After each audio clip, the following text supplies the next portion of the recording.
All right, boys and girls, the last example that we're going to do for day 1 is example 3, and these are trig functions of quadratic angles, okay, or quadrant angles, excuse me. So similar to what we did, but now we have specific angles, okay, so now it's very specific. So we're going to start off with the checkpoint, and they say basically evaluate the tangent and cotangent functions of the angle 3 pi over 2, okay? So if you're wondering what's the difference between example 1 and example 2 is now we actually have angles here versus the other one, they actually gave us our value, okay? And we just worked off of that. All right, here we go.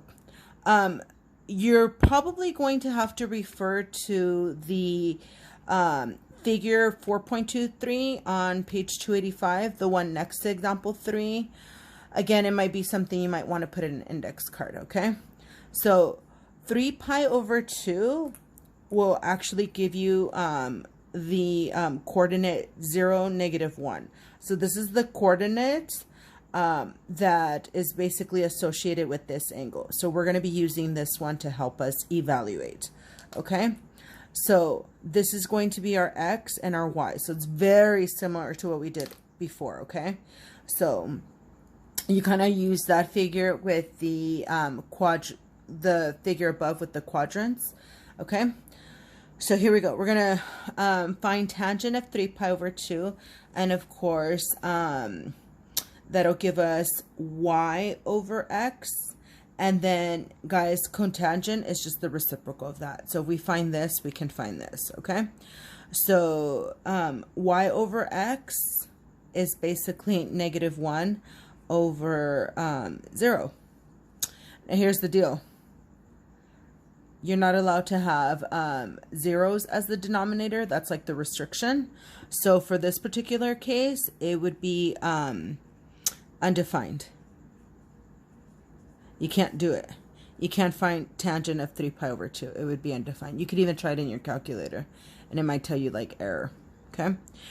Well, as long as we found this one, we can find this one because cotangents are reciprocal. So this would be 0 over -1.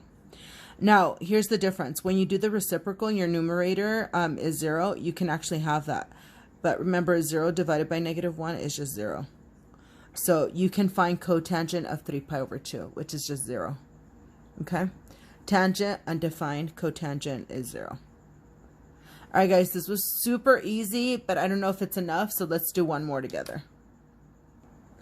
All right, boys and girls, for this next one, basically, they want us to evaluate tangent and cosecant using the angle pi, okay? So, again, refer to that figure, 4.23, and if you look at pi, the coordinate that's associated with pi is actually -1, 0, okay?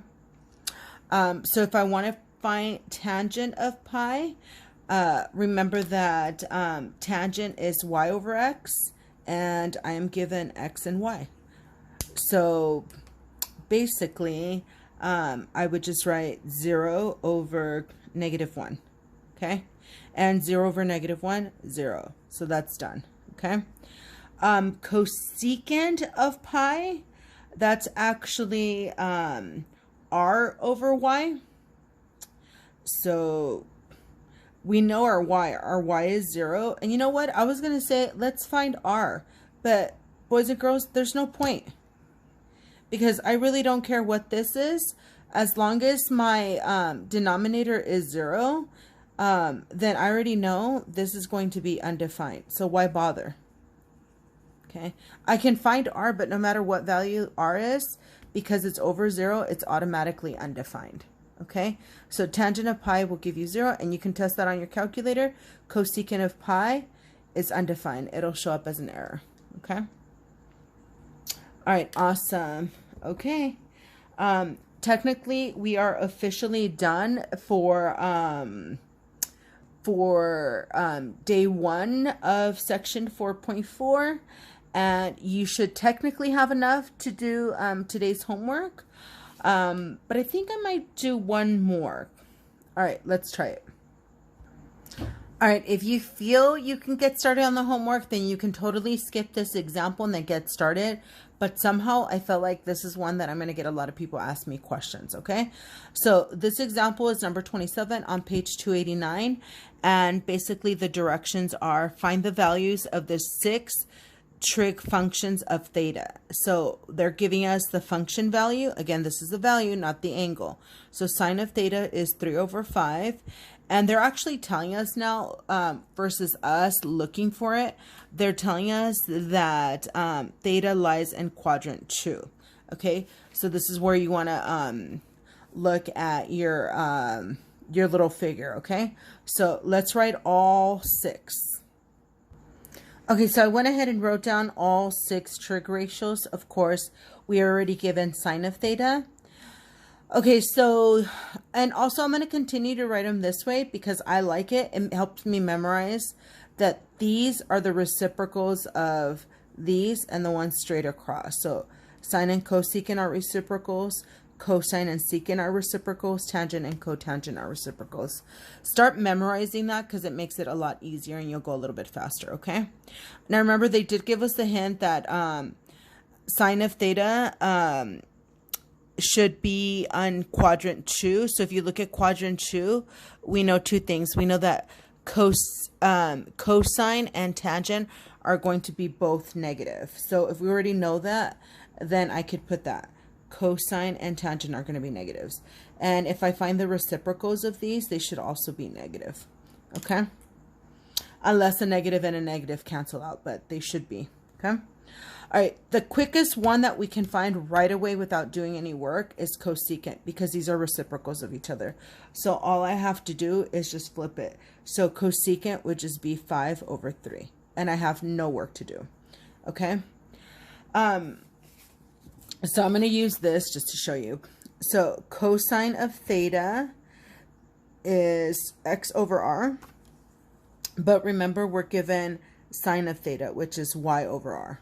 So let me just write it down. This is y/r. Okay. So let me fill that out. So cosine, we have r, we have to find the x. So r is 5. And then tangent is y/x. Again, we have the y, we have to find the x. So that's 3. And then technically I can fill these out, 5 and 3. I just did the reciprocals of that. Okay, so all we need to find is our x. Okay, so that's when we use the property we did earlier. Since we already found the formula, I'm just going to write it down. Okay, x equals r squared minus y squared. Okay, and we already solved it earlier, so we can go a little bit faster. Okay, so here we go. R is 5 and y is 3. So this is 25 minus 9. 25 minus 9 is 16. And we want to take the square root of 16, which gives us 4. So therefore, x is 4. Okay. So now I can just come over here and fill it out. So every space that I left blank, it's because that was our x. So cosine is x/r. So that's negative 4/5. Tangent is y/x, so that's negative 3/4.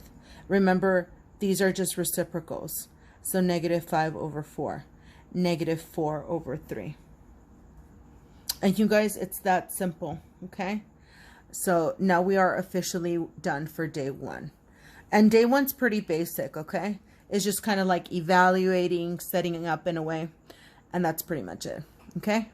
All right, awesome. Let me give you some examples and then you can start on the homework.